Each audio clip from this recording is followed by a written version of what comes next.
사랑의 하나님 아버지, 오늘도 우리를 단잠에서 깨워주시고 주님 앞에 나와 이 하루를 시작하게 하심에 감사를 드립니다. 하나님, 우리가 하루를 살아가면서 늘 하나님의 은혜를 찬양하며 감사하는 삶을 살아간 저희 모두가 되게 하여 주시옵소서. 우리에게 허락하신 순간순간이 우리가 하나님의 은혜임을 깨닫지 못하고 살아갈 때에 우리 입술에서는 불평과 불만이 쏟아져 나올 수밖에 없습니다. 그러나 한순간 한순간 나의 호흡 하나하나도 모두가 하나님의 은혜임을 깨달을 때에 우리 입술에 감사의 고백이 자꾸 넘칠 줄 믿습니다. 하나님, 또한 우리가 하나님 앞에 감사할 때마다 우리로 하여금 감사의 조건을 넘치게 하실 것을 믿사오니 늘 감사하는 삶을, 범사에 감사하는 삶을 살아가게 하여 주시옵소서. 하나님 아버지, 우리에게 영화교회를 허락하여 주심에 감사를 드립니다. 하나님께서 허락하여 주신 이 교회, 주님께서 세우신 이 교회를 통하여 우리가 하나님의 뜻을 이루어가는 거룩한 주의 공동체가 되기 원합니다. 하나님, 우리가 하나님의 말씀 위에 바로 서게 하여 주시고 세상 가운데에 그리스도의 향기를 온전히 전하는 삶을 살아가게 하여 주시옵소서. 무엇보다 우리에게 맡겨주신 이 복음 전파의 사명을 잘 감당하는 그러한 교회가 되기 원합니다. 하나님, 하나님의 복음을 즐거이 또 기쁘게 강하고 담대하게 전할 수 있게 하여 주시옵소서. 완전한 복음을 주셨는데 우리는 그 복음을 온전히 믿지 못하고 때로는 우리가 두려움에 휩싸여 그 복음을 전하지 못할 때가 있습니다. 그러나 우리가 그 복음을 전하지 못한다면 우리로 하여금 그 복음을 듣지 못하여 하나님을 알지 못하고 깨닫지 못하는 영혼들이 있음을 우리가 기억하게 하여 주시옵소서. 하나님, 때로는 우리가 이 복음을 전할 때에 거절당하고 또 손가락질 당하며 우리가 이 거절에 대한 두려움을 느낄 때가 있습니다. 하나님, 그러나 우리가 그들을 더 긍휼히 여기게 하여 주시고 두려움이 아니라 내가 아니면 이 영혼을 구원할 수 없다라는 소명을 갖고 우리가 이 복음을 전할 때에 그 복음을 통하여 역사하실 하나님의 능력을 우리가 온전히 바라보게 하여 주시옵소서. 내가 구원하는 것이 아니라 주님께서 구원하심을 우리가 믿고 우리는 늘 씨를 뿌리는 자로 하나님 맡겨주신 복음의 씨앗을 뿌리게 하여 주시옵소서. 하나님, 새 성전을 건축하게 하심에 감사를 드립니다. 공사가 이제 막바지로 진행되어 내부에 많은 공정들이 이루어지는 가운데 있습니다. 여러 업체가 협력하여 이 일을 해나갈 때에 때로는 어렵고 힘든 상황을 맞이하지만 그 상황 가운데 지혜를 주셔서 하나님의 뜻 안에서 아름다운 성전이 지어질 수 있도록 하나님 함께하여 주시옵소서. 마지막까지 안전사고가 없이 진행될 수 있도록 현장에서 일하고 있는 모든 이들의 안전을 지켜보아여 주시옵소서. 하나님, 재정과 인력의 필요성을 주님 아시오니 하나님께서 친히 풍성히 채워주시고 이 성전이 오직 하나님의 영광을 위하여 사용될 수 있는 거룩한 성전으로 세움받게 하여 주시옵소서. 우리가 마지막까지 한마음 한뜻으로 이를 위하여 기도에 힘쓰는 자들 되게 하여 주시고 기도로 지어지는 성전 되게 하여 주시옵소서. 하나님, 그리하여 수많은 영혼들이 구원받고 변화되는 복음의 전초기지가 되는 성전 되게 하여 주시옵소서. 그곳을 찾는 모든 발걸음이 하나님의 음성을 듣게 하여 주시고 하나님을 만나며 변화된 삶을 살아 영생에 거하는 자들, 영생에 거하는 복을 누리는 자들이 되게 하여 주시옵소서. 또한 그곳에서 우리의 자녀들이 믿음 안에서 뿌리 내리게 하여 주시고 우리가 하나님을 온전히 전할 수 있는 그러한 귀하고 복된 예배 처소가 되게 하여 주시옵소서.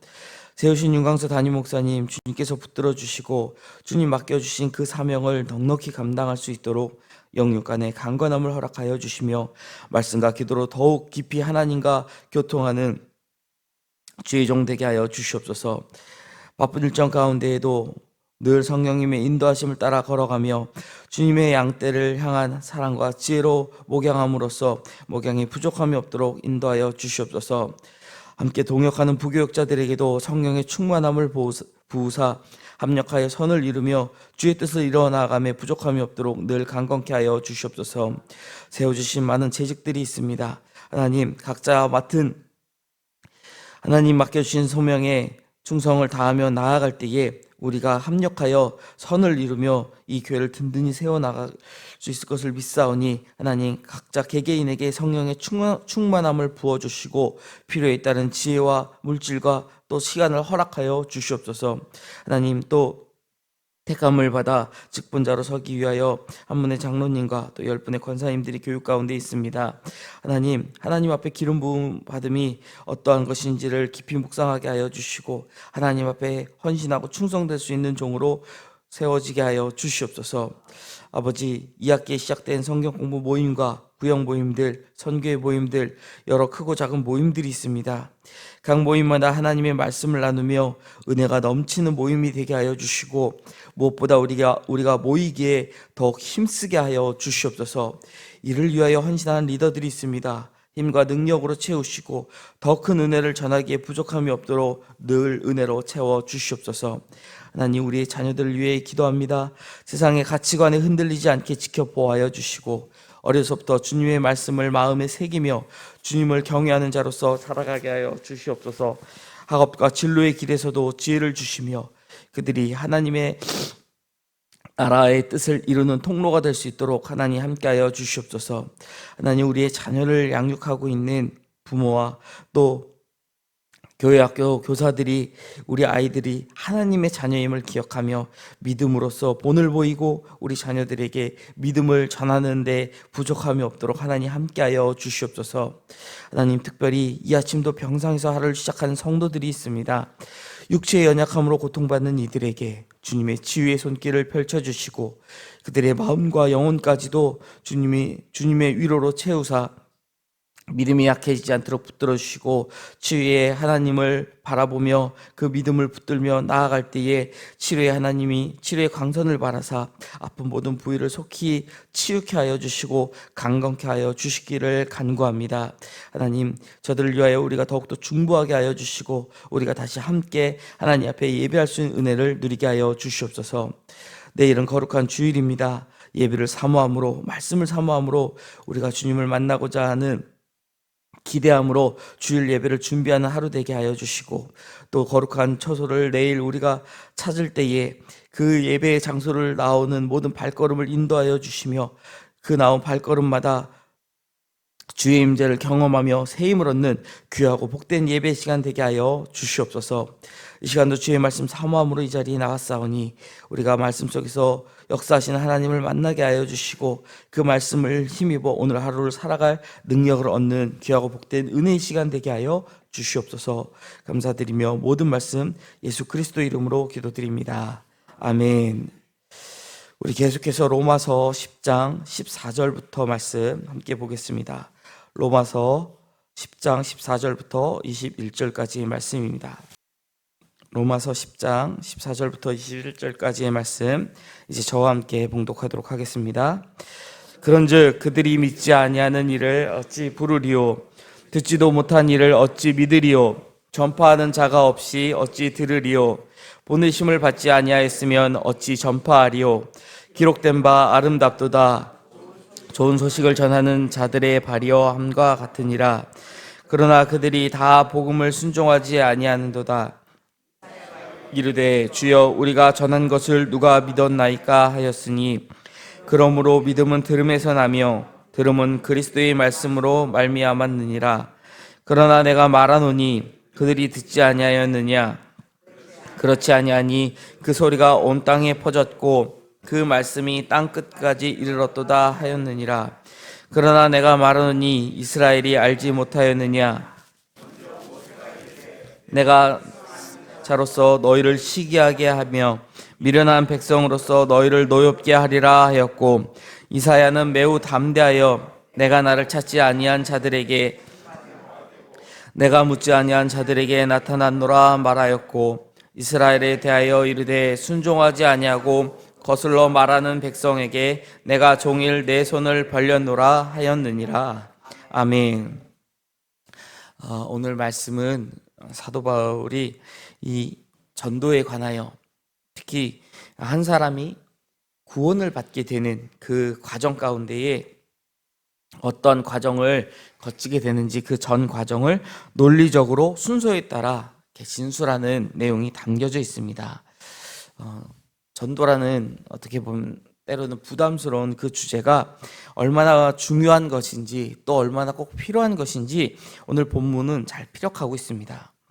이 과정을 보면은요, 먼저 보내심을 받죠. 누군가가 이 복음을 전할 수 있게 보내심을 받고 그가 전파를 하게 되면 전파된 것을 듣게 될 것이고 그 들은 것을 이제 믿는 믿음이 생길 것입니다. 그리고 그 믿는 대상을 부른다. 이 부름의 단계까지 간다라는 것이죠. 예수가 그리스도이심을 믿게 되었을 때 예수를 나의 구주로, 나의 주님으로 부르게 된다라는 것입니다. 우리의 믿음은 지식을 아는 것에서 시작을 해서 들은 대로 이제 실천하는 대로 이어지게 되어 있습니다. 믿음을 갖고 있는데 내가 믿는데 실천하지 않는다. 야고보서에서는 그걸 뭐라고 이야기를 했죠? 행함이 없는 믿음은 죽은 믿음이다 라고까지 이야기를 했다라는 거예요. 정말 우리가 복음을 믿고 예수님을 믿게 된다면 행할 수밖에 없다라는 거예요. 내가 예수를 믿게 되면은요, 그 복음을 받아서 그 복음이 정말 실제다, 이건 진리다라는 게 믿게 되면은요, 이걸 전할 수밖에 없다라는 것이죠. 또한 주님을 위해 내가 헌신할 수밖에 없다라는 겁니다. 바울은 복음이 전파되어야 사람이 복음을 들을 수 있고 복음을 들어야 구원에 이르는 믿음을 가질 수 있다고 오늘 본문에 설명하고 있습니다. 이 말씀은 복음 전파의 중요성과 믿음의 본질이 무엇인지를 우리에게 분명히 보여주는 것이죠. 그렇다면 우리는 그리스도 안에 있는 구원의 소망을 전하기 위하여 어떻게 해야 할까요? 가장 먼저 무엇보다 복음이신 예수님을 우리가 전해야 할 것입니다. 예수님을 전하는 것이 구원의 소망을 전하는 자로서 가장 중요한 일이겠죠. 바울은 복음을 듣지 못한 사람들은 예수를 믿을 수 없다라고 지금 분명히 말하고 있습니다. 누군가 복음을 전하지 않으면 누구도 들을 수 없다고 강조한다라는 것이죠. 그렇기 때문에 복음을 전하는 자의 발걸음이 아름답다고 선포하고 있는 것입니다. 이 표현은요, 이사야 선지자가 이사야서에서 기록한 말씀을 인용한 것인데, 본래 이사야 선지자는요, 이 말씀을 전하는 그 의미가 이스라엘 백성이 하나님 앞에 범죄함으로 이제 바벨론의 포로로 잡혀갔을 때 70년이 지나면 너희가 포로에서 다시 돌아올 것이다. 이제 포로에서 귀환하게 될 것이다. 포로에서 바벨론으로부터 해방될 것이다. 라는 소식을 전하는, 정말 기쁜 소식을 이스라엘에게 전하는 그 소식을 전해서 달려가고 있는 사자의 모습을 표현했던 거라고 합니다. 얼마나 기쁜 소식이었겠습니까? 70년의 그 노예 생활이 끝난다. 너무나도 기다렸던 순간 아닙니까? 우리나라 역사 가운데에서도 광복을 기다렸었던 것처럼 그 광복을 보지 못하고 죽어갔었던 많은 열사들이 있는데, 그 광복의 소식을 듣게 되고 대한독민 만세를 외쳤던 수많은 사람들은 얼마나 큰 기쁨을 누렸는지 우리는 그 누구보다 잘 알 것입니다. 이처럼 그 기쁜 소식을 전하는 사람을 지금 비유하여 복음을 전하는 자, 그의 발걸음이 얼마나 아름다운지를 설명하고 있다는 것입니다. 바울은 이 말씀을 가지고 복음 전파가 얼마나 중요한지를 우리에게 전하고 있는 것이죠. 전도하는 것을 어렵게 생각하는 이들이 많다고 합니다. 사실 전도는 그런데 어려운 건 아니라는 것이죠. 스데반 집사나 바울처럼 정말 멋진 설교를 준비할 필요도 없다라는 겁니다. 여러분 예수님을 믿으십니까? 아멘. 그렇죠. 우린 예수님을 믿죠. 왜 믿으십니까? 내가 예수님을 믿게 된 그 계기가, 그걸 믿게 된 동기가 분명 있을 겁니다. 그거를 전하는 것만으로도 충분히 훌륭한 전도가 된다라는 거예요. 혹 말주변이 없는 분들이 있습니까? 전도를 하고 싶은데 나는 말주변이 없어서 조리 있게 말을 전하지 못하니까 저 사람을 이게 전도를 하기가 어려울 것 같아 라고 생각하는 분들도 많다고 합니다. 그럴 때는 아주 좋은 방법이 있죠. 일단 나랑 가보자. 교회 가면은 왜 예수님을 믿어야 하는지, 복음을 우리가 왜 받아야 하는지 잘 설명해 주실 분들이 많이 있어. 모세에게는 아론을 주셨어요. 교회도 보면은요, 내가 나아가서 모르는 사람에게 말을 걸고 그 사람에게 복음을 전하는 거는 참 힘들어하는 분이 있는데, 또 이분이 누군가 와서 도대체 이 성경 말씀의 복음이 그래서 뭐예요? 이렇게 질문을 하면은 아주 목사님들보다 더 잘 설명하는 성도님들도 계신다라는 거예요. 하나님은 분명히 각 교회마다 이런 분들을 다 세워 놓으세요. 준비해 놓으신다는 거예요. 내가 말할 재주가 없다. 그러면은 그 사람을 이끌고 잘 말할 수 있는 사람에게 데려가면 된다라는 거예요. 우리가 전도를 어렵게 생각해 볼 필요 없다라는 것이죠. 충분히 내가 복음이 필요한 사람을 복음 있는 자리로 데려가는 것만으로도 훌륭한 전도가 된다라는 것을 기억해야 할 것입니다. 복음은 그리스도 예수의 삶과 사역에 대한 말씀이라는 것을 우리는 복음서를 통하여 충분히 듣고 배웠습니다. 이 복음은 단순한 지식이 아니라 생명의 말씀이고 이 말씀을 통해 믿음이 시작된다라는 것이죠. 현대를 살아가는 우리는 다양하고 정말 많은 지식과 정보 속에 있습니다. 하지만 그 어디에도 영생을 얻는 구원을 받는 방법은 나와 있지 않는다라는 것이죠. 사람을 살리는 진리는요, 그리스도 복음에만 존재한다라는 것입니다. 바울도 다른 방법이 없다라고 분명히 성경을 통하여 전하였습니다. 사랑하는 여러분, 예수님의 복음이 우리를 살리셨고 살아가게 하십니다. 믿으십니까? 그렇다면 이 복음으로 다시 태어난 우리의 삶이 생명의 기쁜 소식을 세상에 전하는 통로가 되어야 할 것입니다. 둘째로 복음 전하는 사명에 감사하며 우리는 순종하는 삶을 살아야 할 것입니다. 복음을 전해본 경험이 있으시리라 믿습니다. 우리가 전한 복음을 그 자리에서 바로 인정하고 예수님을 영접하는 사람이 복음을 전해보면 열에 하나, 백에 하나 정말 적다라는 것을 우리는 알 수 있죠. 오직 본문에서 바울은 이사야의 탄식을 인용하며 이스라엘이 복음을 받아들이지 않았음을 지적하고 있습니다. 그럼에도 바울은 믿음은 들음에서 나며 들음은 그리스도의 말씀으로 말미암느니라 라고 선포하고 있죠. 이 말씀은 우리에게 맡겨진 이 전도의 사명에 감사함으로 순종해야 한다라는 것을 일깨우고 있습니다. 전도를 했을 때 나의 능력으로 전도가 이루어지지 않는다라는 거예요. 하나님의 약속은 하나님께서 하나님의 때에 하나님의 방법으로 이루신다라는 것이죠. 복음을 전할 때 무관심하거나 거부한 사람들이 분명히 많이 있습니다. 그러나 우리는 그럼에도 불구하고 멈추지 말고 이 복음을 전해야 한다라는 것이죠. 언제까지 전하면 될까요? 둘 중 하나입니다. 복음을 받아들일 때까지, 아니면 내 목숨이 다할 때까지.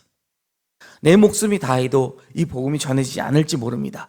우리 눈에는 그렇게 볼지 모르지만 하나님께서는 우리가 심은 그 씨앗을 반드시 열매 맺게 하신다라는 것이죠. 그렇기 때문에 우리는 끊임없이 끝까지 포기하지 않고 복음을 전해야 할 것입니다. 우리가 전한 이 복음을 통해 역사하실 하나님을 기대하며 감사함으로 완전한 복음을 전하는 거룩한 성도가 되기를 간절히 소망합니다.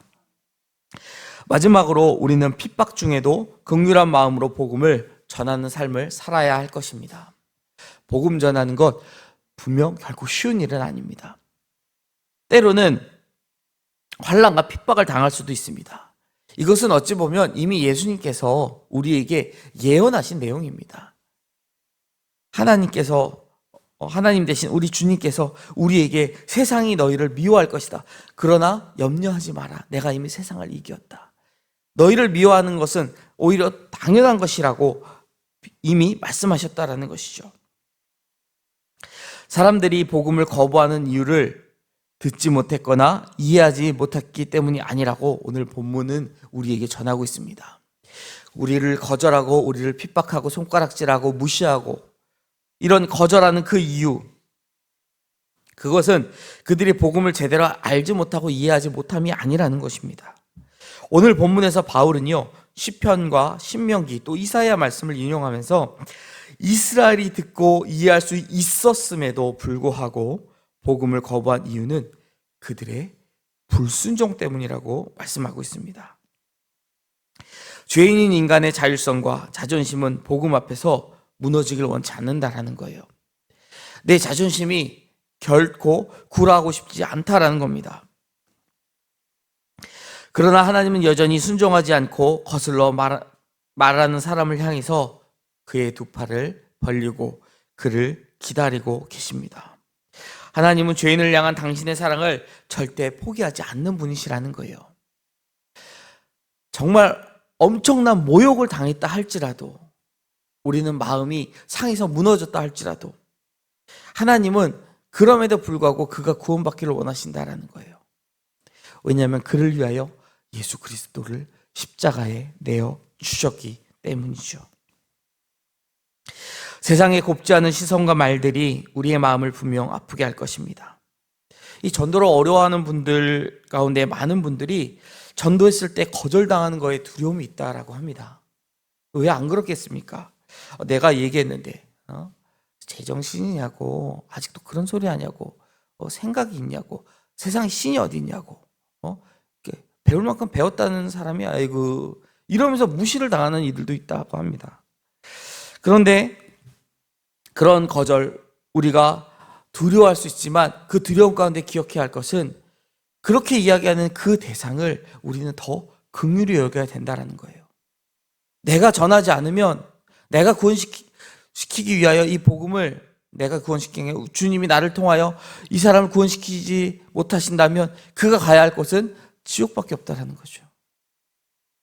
하나님께서 이 사람을 내가 만나게 하신 그 이유, 바로 이 복음을 전하기 위함인데, 내가 저 사람의 이야기를 듣고 상처받았다고 그 복음을 전하지 않으면 저 사람은 하나님께로 나아갈 그 방법을 잃게 되고 그 길을 잃게 된다라는 것입니다. 오히려 그럴수록 우리는 그를 더 긍휼히 여겨야 할 것입니다. 내가 이 복음 전하지 않으면 이 영혼 결코 구원받지 못한다. 지옥에 떨어지고 말 것이다. 잃어버린 영혼을 향한 하나님의 긍휼의 마음을 품고 우리는 계속해서 이 복음을 전해야 할 것입니다. 오늘 본문은 우리에게 분명히 말씀합니다. 복음은 들음으로 믿음이 생기고 그 믿음은 구원에 이르게 한다고요. 그런데 그 시작은 누군가의 순종에서 시작된다는 것입니다. 하나님은 여전히 구원의 기쁜 소식을 전할 사람을 오늘도 찾고 계십니다. 들을 귀가 열리고 믿음이 싹 트는 놀라운 역사는 바로 복음을 전하는 자로부터 시작된다라는 것입니다. 삶의 자리에서 그리스도의 복음을 전하는 자가 되기를 소망합니다. 그리고 복음을 받아들이지 않는 사람을 위하여 우리가 더욱 기도하며 또 하나님의 인내와 긍휼의 마음을 본받아 포기하지 않는 복음의 증인으로 살아갈 수 있는 저와 여러분이 되시기를 주님의 이름으로 축원드립니다. 기도하겠습니다. 하나님 아버지, 우리에게 복음을 허락하여 주심에 감사를 드립니다. 예수 그리스도의 순종으로 우리가 이 복음을 누리게 되었고, 또 많은 주의 종들의 순종이 있었기에, 그들이 피 흘리고 순교함이 있었기에 지금 이 복음이 우리에게 전파되었음을 믿습니다.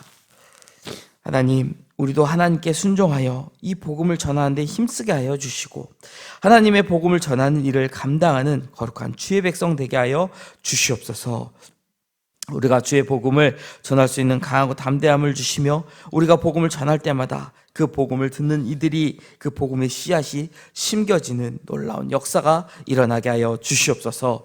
감사드리며 우리 주 예수 그리스도의 이름으로 기도드립니다. 아멘.